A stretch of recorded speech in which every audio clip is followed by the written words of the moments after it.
តែកនេះជាតំណាងចាក់ទុំបាទលោកមេបាចាក់ទុំបាទលើកជូនលោកគុណ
លោកអើយពុំខំអហាត់ថាអណាលើកហាប់មកងមរងពុំខំអហាត់ថា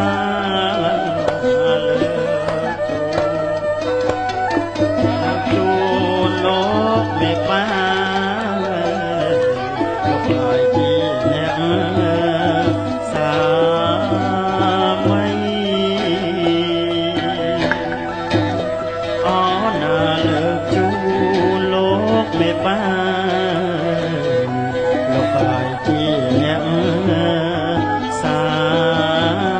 មីមលោធម្មៈស្លាធម្មៈណាលោកបាយពីអំបាត់អត់ថ្មីថ្មី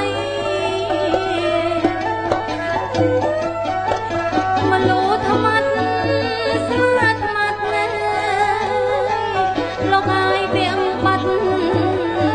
ថ្មីថ្មីលោកមេបាប្រងស្រីពិសាស្លាពោះ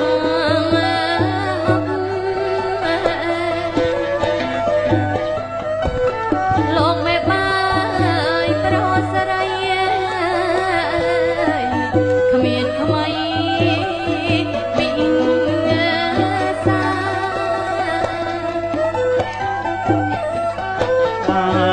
បានពិសាហើយខំតនឹងអត់ទៅណា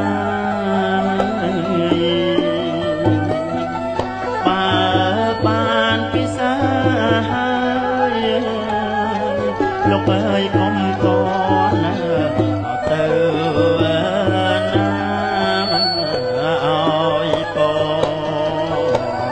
សំសាទុបាដល់កូនប្រុសស្រីអូណាឲ្យពោសំសាទុបាដល់កូនប្រុសកូនស្រី